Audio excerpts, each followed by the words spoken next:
Labor Law with Liz. So in today's video, I'm gonna talk about the emergency paid sick leave that's available to the employees who work for a company that has less than 500 employees in the public or private sector. So in regards to the emergency paid sick leave that was initially enacted on March 18, 2020, that went into full effect April 1st, 2020. What this does to the employees is an economic financial relief.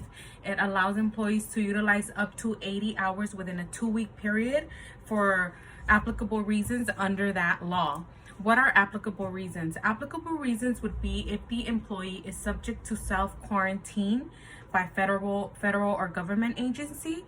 An example for that would be if the mayor, let's say in Los Angeles, states effective April 10th, everybody should be isolated, quarantining in their site of residence. Effective date as of a 15-day period.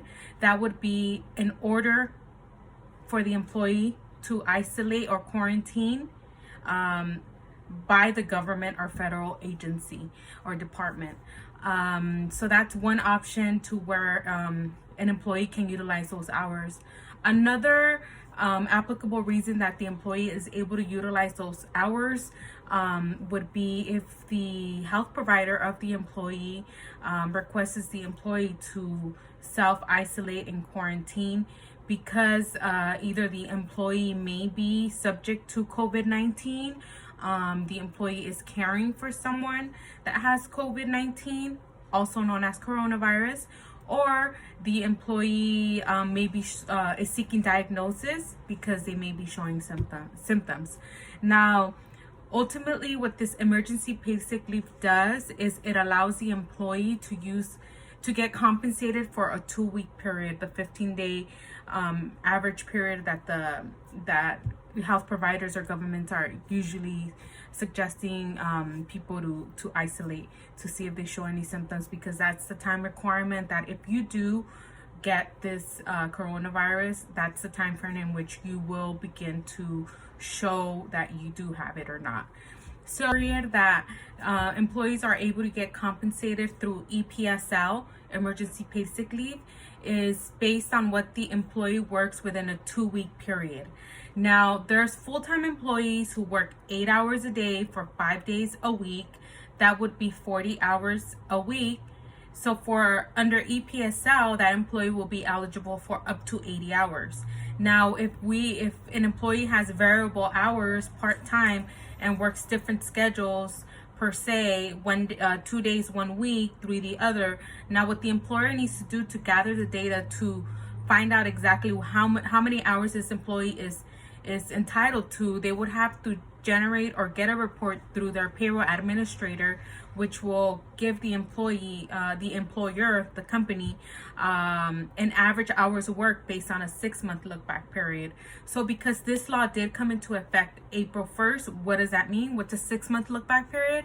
The 6-month look back period would be as of September 1st, 2019 up until March 31st, 2020.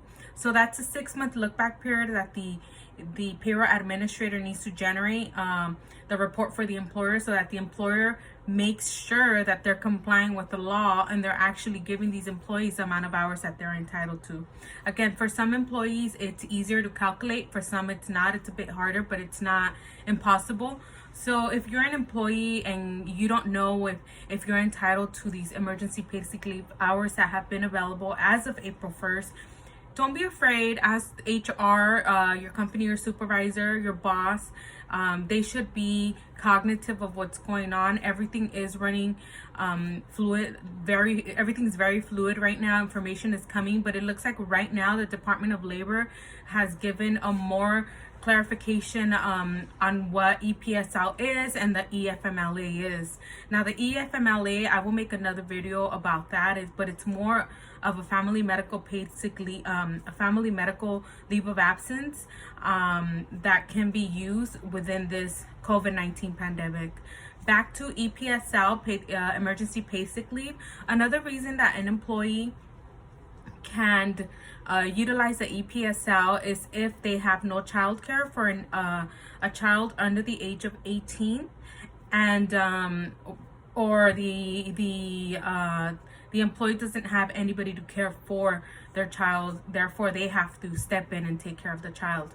So what happens in this case is you will be entitled to the EPSL hours that should be available to you if you work for an employer that has less than 500 employees in the public and private sector.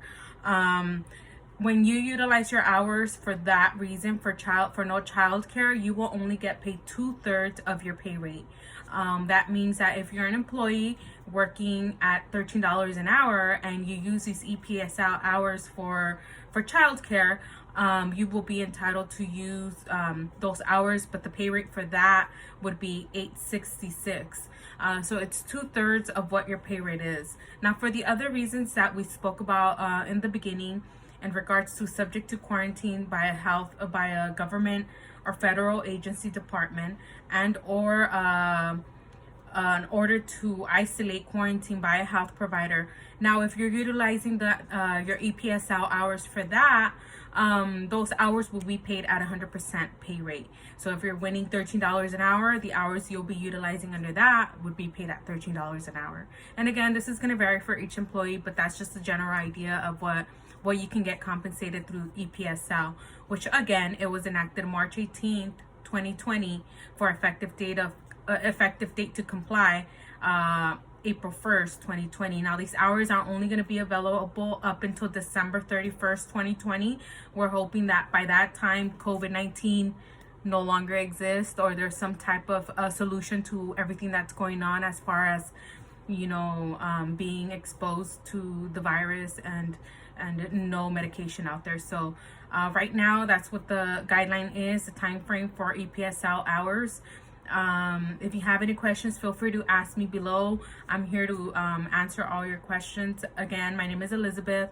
I've been in the field, in the HR field, for up to 13 years.